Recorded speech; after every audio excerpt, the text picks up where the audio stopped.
free $200 million? Did the Big 12 whiff by not adding Memphis after all? This is the Big 12 squad. You're talking ball with the Big 12 squad, sponsored by Game Time. From Oklahoma State to Utah, from Kansas State to BYU, from Houston to Texas Tech, it's the local experts of the Locked On Podcast Network bringing you scoops, breakdowns, and the most comprehensive preview of the upcoming Big 12 weekend. Buckle up, it's the Big 12 squad, and we have a seat for you. No hurt feelings and thin skin allowed. Squad up.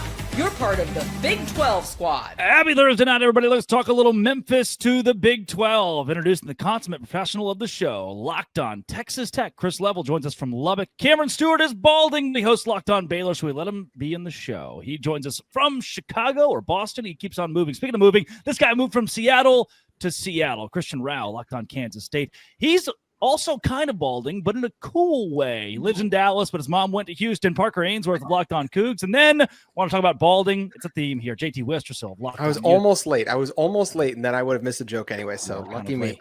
Yeah, here he is. We would have made one for you anyway. Today's show is brought to you by Game Time on the Big 12 squad.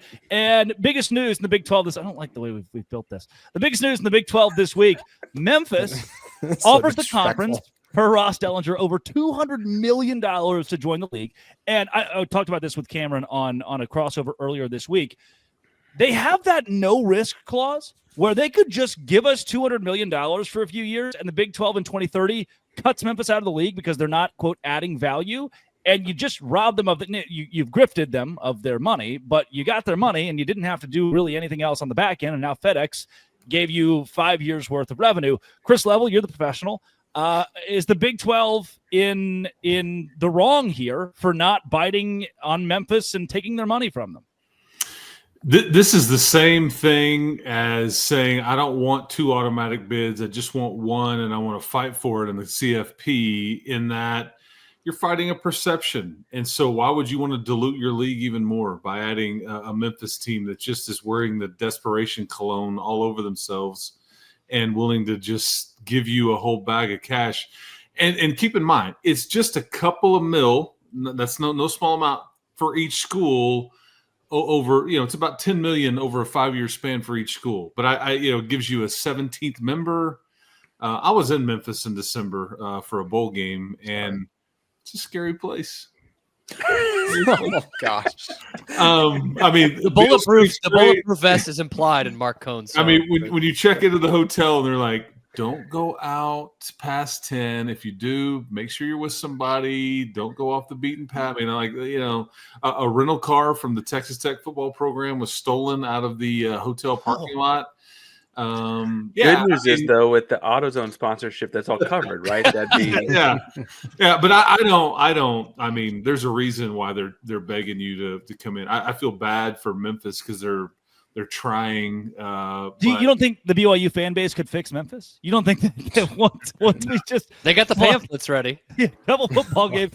As someone who, growing up in Arkansas, we would either go on vacation to Branson, Missouri, or Memphis, Tennessee.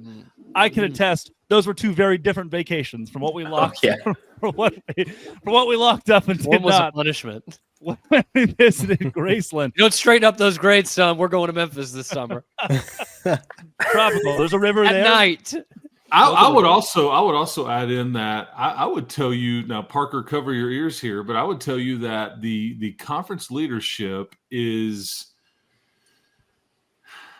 I would say, like, not frustrated, but like has been unimpressed with what Houston, UCF, and Cincinnati have brought to the league. Now, keep in mind, this is a football conversation, strictly football, and so I think that.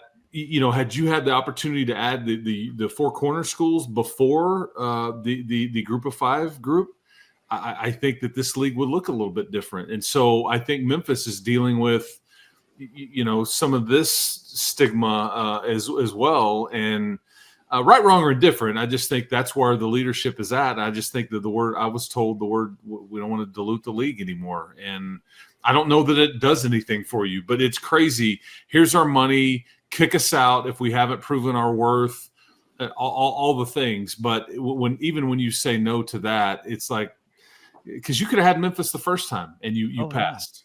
Yeah. Mm-hmm.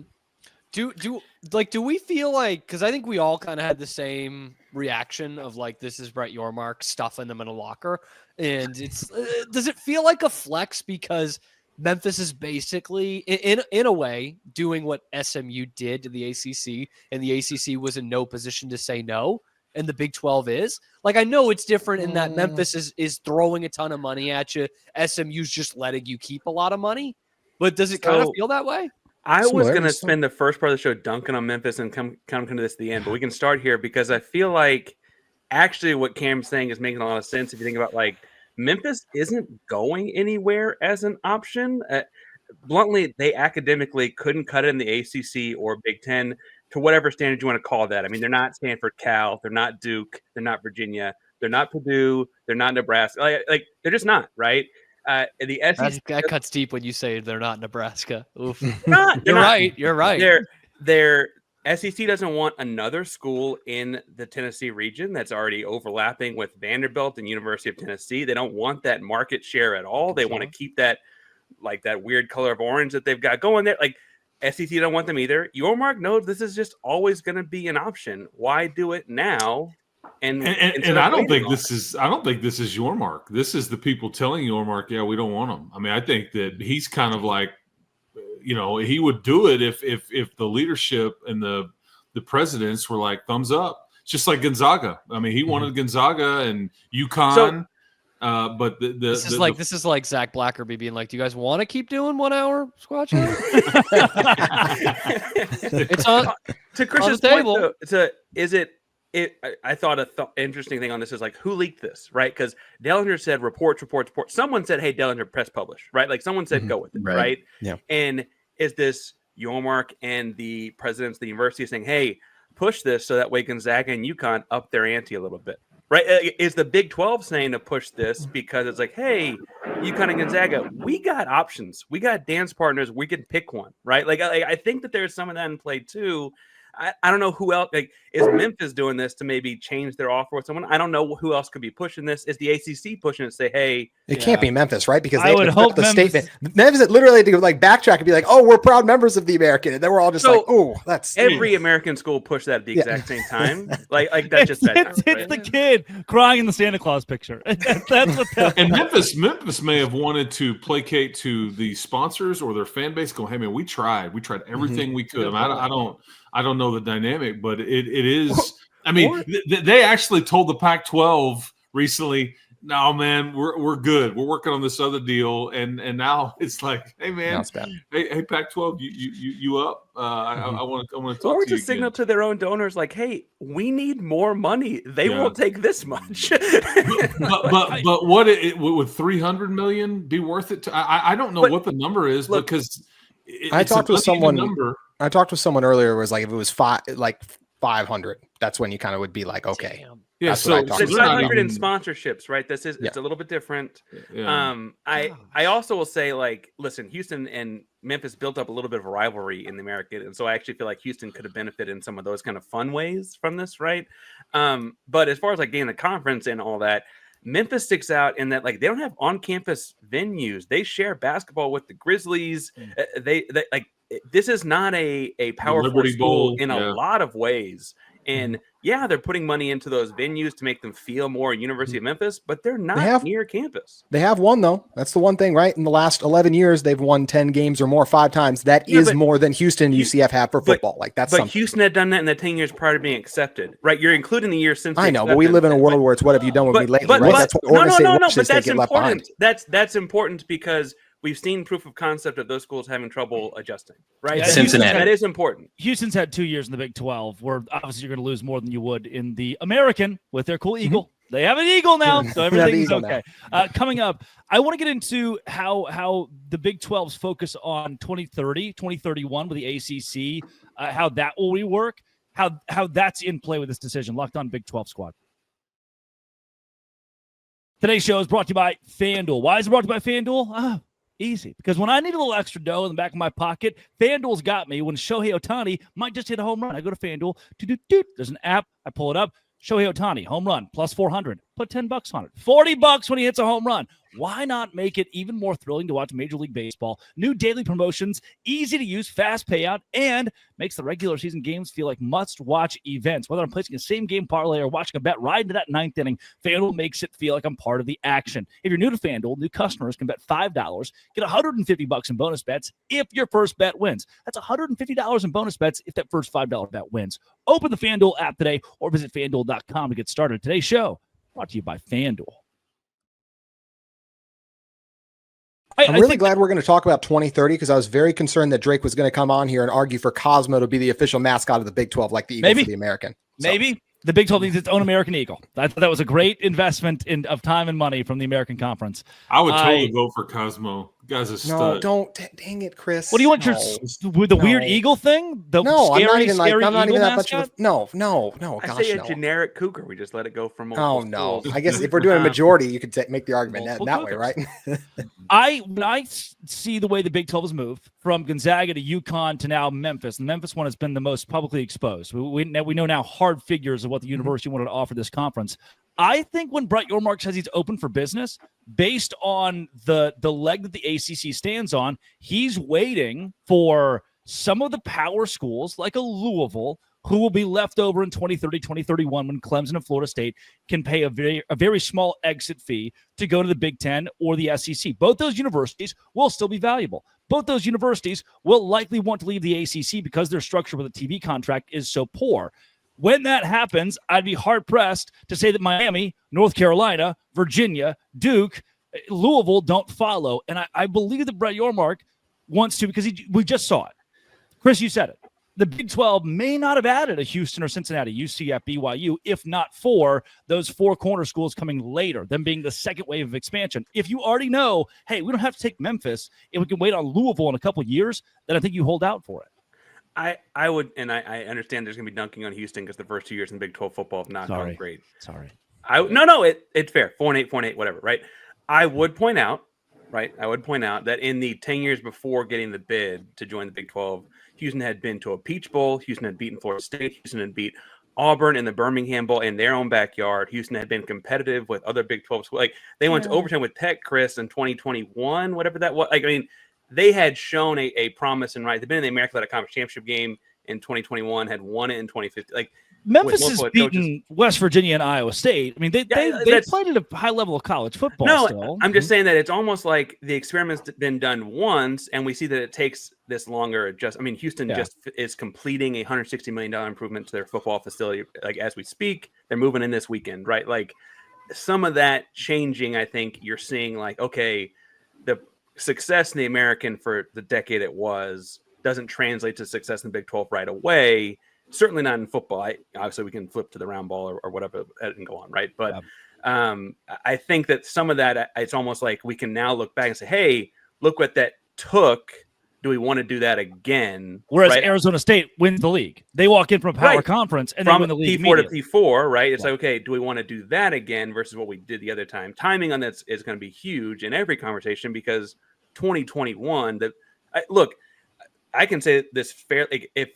If Houston had options and had taken a different one, would the Big 12 have survived that? Right? Like if those four schools had taken a different option, the first round of expansion, and the Big 12 was down to 8 schools, would it have survived as a 6 to 8 school conference, or would other schools have left and jump ship? I think that's a different spot. The timing argument.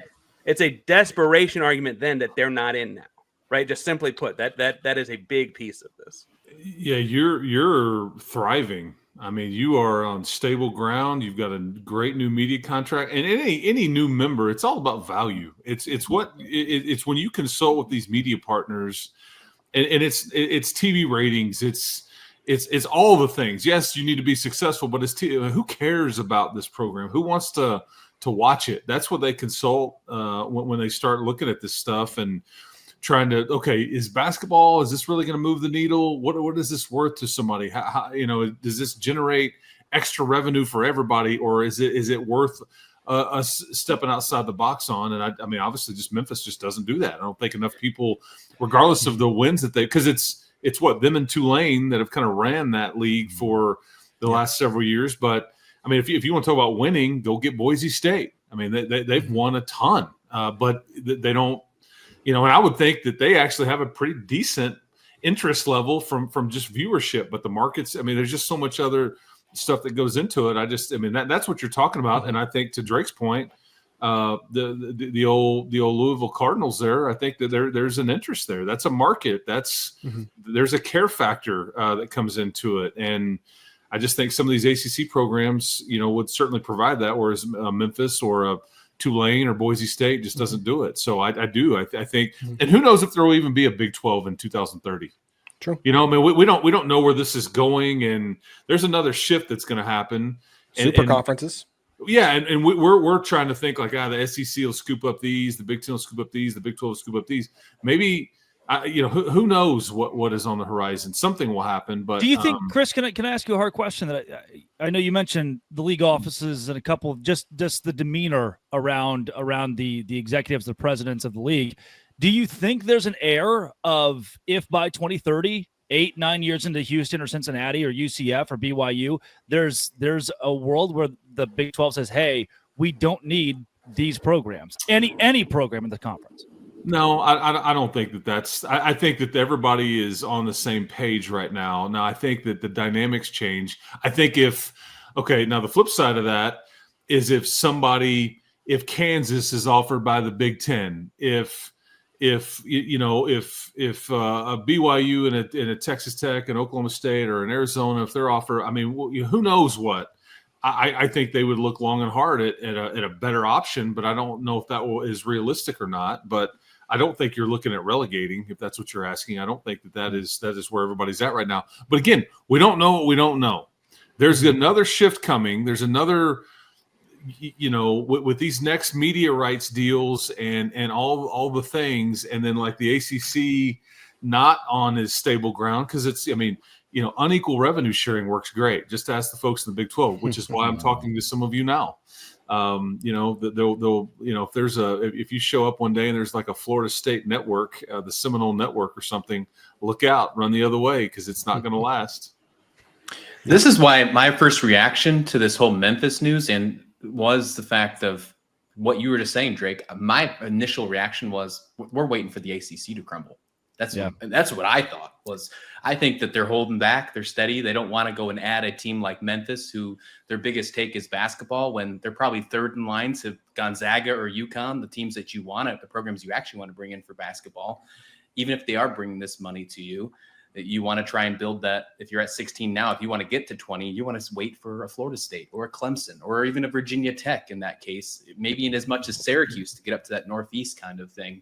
Compared to Syracuse mentioned. Wow. Because if they wanted an extra $2 million per school right now, they could agree to push the button on the All-State Conference or the whatever the naming right deal was. Right? That is there, and I think that the leadership of the league has been like, that seems a bit JV. We don't need to do that. Are we that hard up for a couple extra mil a year? But if they really needed it, that's what they would do. We do talk about the ACC potentially crumbling, right? But honestly, if the Pac-12 was able to survive, granted, basically dead for a year and then came back, I feel like the ACC is still going to exist in some form past 2030, because I'll also say this, is the ACC schools, let's say the top dogs leave, right? That to me, that's not as detrimental of a loss, some of those teams that are in the ACC, as when Oregon and Washington and USC left the Pac-12. To me, the ACC can still survive with some of those other brands. And to me, is it going to be worth more for them to take a lesser share in the Big 12 than they could even maybe still make just by staying in the ACC? So that's why I still think the ACC will exist past 2031, whatever. As long as they can stockpile exit fees and whatnot, like the Pac-12 did, and sit on a pile of money. Which there are exit fees in there, correct? Yeah. I feel like I remember this correctly. The fees are there. They're going down, steadily going down. That's a whole new beautiful conversation that we can have for an hour on end. I do want to get into the Ross Dellinger report this week that NIL collectors are back, baby. We're doing it again. This is the Big 12 squad.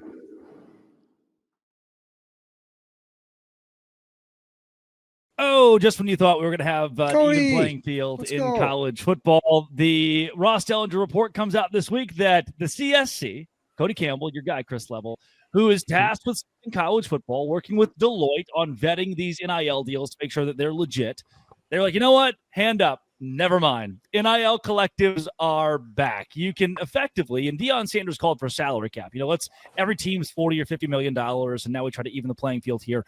The CSC, and Chris, I do want to start with you, reopening collectives being able to give money pretty much directly to student athletes, and now we're going to kind of veer away from this, oh, you must give me your worth, something worthwhile for the money I'm giving you. We're right back to Ohio State being able to dole out whatever they want to whoever they want. Yeah, maybe, but I do think, I do think that there's been enough pushback, and they're just legally, they're just not going to fight it. I mean, I don't know. Everybody wanted guardrails, and now everybody's like, I don't know if we really do. I don't know where we're going to land, but yeah, you're not going to be hard capped. I think is a fair statement, and. I mean, are we all shocked? I mean, it's like everybody saw the open market and you're going to put the toothpaste back in the tube. I don't think you're there. Now, will spending be as crazy as it was when everybody thought this is a one-time deal? You got to roll the dice. I don't know. But I think, you're going to get to kind of operate back like you were 6 months ago. What would you say that the actual settlement did now, other than the things of the past, but for the future of college football? The roster size, is that really all you can take from that now? I think it gave everybody some structure. Yeah. I think it gave everybody the revenue sharing limits. Right? Yeah, the revenue sharing is a big thing. I think it gave everybody some sort of sandbox to play in a little bit instead of just Wild West, which is kind of what they wanted. But now they're like, hey, man, throw some sand out of the box. So let's go play in that over there in the yard. There's still going to be Yankees and Dodgers in college football now. It's going to happen because of this. There always were, though. Yeah. I think the biggest thing to me is that there was an admission somewhere in it, implicitly at least, that it was going to happen under the table whether or not you allowed it. Right? Like we kind of all winked and nudged around that part in a way that felt more honest than it had been 20 years ago. Yeah, all the return of the bagman stories are now obsolete. They had a shelf life of 2 weeks because now you may not need a bagman anymore. It does say on here a soft cap, so that's what will be interesting to see is do they actually try to enforce anything, or is it just going to be, like you said, is it just going to be every single year we'll see the reports of, what was that, On3 published something not long ago about this team is Texas was spending the most on their roster. It's just crazy numbers, and it'll be interesting to see what that even looks like in 5 years. If there is no enforcement, this is going to get wild. Well, we saw. By the way, you mentioned Deion wanted a cap. Do we think Deion, the player, ever would have wanted that? Baffling. I thought that was a Big 12 Media Days takeaway, but I was like, oh my, of all the guys to say, hey, let's limit earning, he told the Cowboys to put him on layaway. like unreal. Very, very interesting. Yeah, I would say, hey, and all of a sudden he's wanting to limit what young people can earn when Primetime himself was like, man, he loved him some free agency. I did like, and this goes back to kind of that the Provo visit this last weekend. I met with the Royal Blue folks, and they're scrambling to hey, let's put together a studio where we can take pictures of the guys and do promotional stuff. Let's put together a podcast room. We're gonna have the guys, and the reason you're doing that is because what we learned is now the NIL has to make sense. There's got to be the player did something to get this. They gave something to a business. We've really got to prove that to Deloitte. So different companies and different NIL collectives were changing the way they do things to get something from a player in return for the money given to them. And to me, where we were finally going to, wow, that Ohio State kid or that Texas kid can't just get a Lamborghini for fun. Now they have to earn that through work in some way. We've gone right back to, the NCAA doesn't do much. They'd be sued, and then they would, cry about it. The CSC, they can't do that much because they'll get sued. And then where are you? We're just in this legal spin where now, again, student athletes don't have to necessarily earn these NIL deals. They can just sit back, do their football, and drive their Lamborghinis. And doesn't this benefit the places that essentially have an exorbitant amount of money compared to other universities? Doesn't it just help those? Okay. Yep. So the backdoor bagman is still kind of the same thing. Yeah. Chris is going to be quote unquote legal, right? Chris is going to be okay. Chris is going to be fine with this. This shouldn't bother Texas Tech. This should bother Parker, right? I think based on where different schools are in the Big 12 right now, this is going to benefit a BYU who's had a pretty strong collective in place, or a Texas Tech who's had a very good collective. Those collectives were scrambling a bit. to figure out, okay, what is the workaround? What is the bag man? And now you don't really have to do that. You can kind of go back to what you were, like you said, Chris. Toothpaste is out of the tube. You can just leave the toothpaste on the counter, let it dry up. I will say, I don't think this is done. Places like Oklahoma State. Yeah, this is not good for you, Cody. Making this massive push for a lot of NIL this season, and Chris Lovell alluded to a little bit earlier, right? Even Cody Campbell has said, well, this may be a one-time window. We need to get in while the getting is good and get everybody that we can. That's my only thing is this might alienate some of those universities like in Oklahoma State or to some degree at Texas Tech that has made this massive push. What's this going to look like in 3 to 4 years? Because I don't know that Oklahoma State can sustain this year after year after year after year. I think there's a lot of schools that'll be saying that, honestly. And I will say this too. I know what you're saying, Drake, of right now it's like this. The NCAA is not going to be done, right? Like they're going to continue to try and find ways to limit things. So we're going to continue to go back and forth. Now, granted, the argument is like still at the end of the day, like if they get sued, do they back off? Like possibly. But I just think this is going to continue to kind of be a back and forth of the NCAA and the collectives and just a constant tug and pull. Like, oh, we want to try and regulate this. We want to try to do that. So I think there'll be lots of conversation. But as we've also discussed, who's going to be is the NCAA actually going to try to penalize someone? Until that happens, then it is still going to kind of be open season. I will say, as far as like a school with a small collective, I think relatively speaking to some of the other ones here, like Lincoln Cougars, all that stuff still like building and all that. I do feel like we're always, I don't know, we're 6 months away from being like, what is the value of that picture in that studio Drake is talking about? Like, how do you determine market value of that? Well, they advertise my product and he's the quarterback and, free market, that feels like a $2.5 million worth to me. Like who gets to like really put a value on just a person's face? Deloitte has been rejecting some of these offers. They've at least been fake vetting. They're doing the little wand thing at the front where they had to pat you down a little, but they're doing something at least. I think that's positive. Right, but valuing a guy's name and face and that name, image, likeness, like that ultimately is up to like a free market to decide. I know Deloitte's been the group put in charge of it. They're going to catch the brunt of the heat from everyone on this. But like at the end of the day, like if a company says like I value our quarterback's face at $250,000 per picture, and we took 10 pictures, I that's their value. That's their evaluation for their brand for that mark. I don't see how. And maybe it's America. That's capitalism, right? Yeah, like I don't mean to be full history teacher on you, but like that's just capitalism. They're paying what the kid's worth. If it's worth it for this guy to have a menu item in my restaurant, I want to pay him $500,000. That's my business. I can spend money however I want. And that's what I think some of what the argument has been. But anyway, I guess we'll find out soon enough kind of where we're at. Can I pose a question to the group? Yes, you've been quiet. I've kind of been wondering what you were thinking. No. So like I know what this is, but just in case people don't, can someone just say like what is a collective? I feel like this is a trick question. I think he's directing you to Chris. I think this is the trick question for Chris. We're talking a lot about collectives. A group of people that are supposed to be helping. I don't know.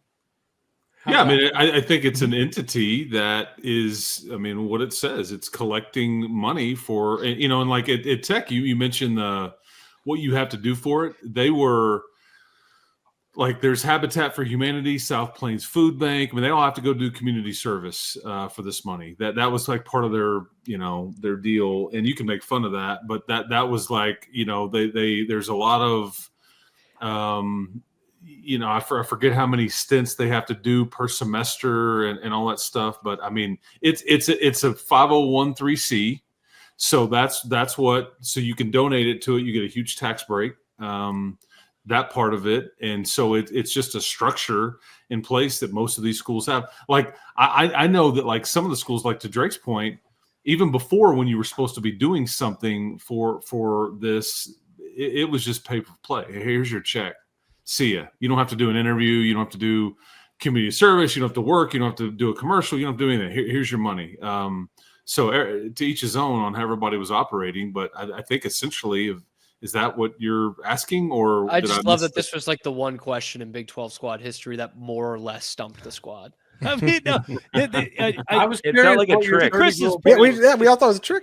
It's kind of a trick, but they're run through the university, but they're hand in hand with donors. So this the Matador Club or Baylor has the GXG. This is effectively a third-party company working with David Kay at Baylor, who heads up the GXG or the NIL collective through the university, and both sides vet how this donorship group wants to give to the student athletes. And previously, the athletes didn't have to do anything to get money from the school working with the donors to give them the money. Then for like a month, we said you have to earn your NIL, and then we said you don't have to anymore. We were just kidding. And what's going to happen is this isn't a story about Dion or BYU or expansion or realignment. It's going to get swept under the rug, and most college football fans will never they'll read the title and be like, I don't understand that, and they'll move on. But this is what actually is killing college football and taking Ohio State and putting it so far above Houston that the top level is going to be non-competitive for the rest of time. That's the actual problem here. And it's not a fun title. It's not a fun thumbnail. It's not something people can grasp easily. They're asking the same question. What is a collective? And that leads us to having a lot of football fans who are ignorant about the future of the game, what's actually killing it. That's time. 31 minutes today. I'm glad we could help. Brand needs to be the thumbnail. I'm glad we could help Cam understand NIL because he clearly doesn't understand the difference as of yesterday's Locked On Big 12 squad or Locked On Big 12, between Utah and BYU's quarterback situation, because Utah has a guy who actually started and won games last year, and right now BYU is McKay Hillstead, who is 0 for 3 in games he's attempted over 20 or more passes. But I don't want to dive into the whole cans of worms. I don't know what any of that means. Made me realize I'm having Cameron Stewart on 2 days a week because of a pre-record 10 days in advance. Cam, did you just realize you almost sent this off the rails? Dare I say a crazy train?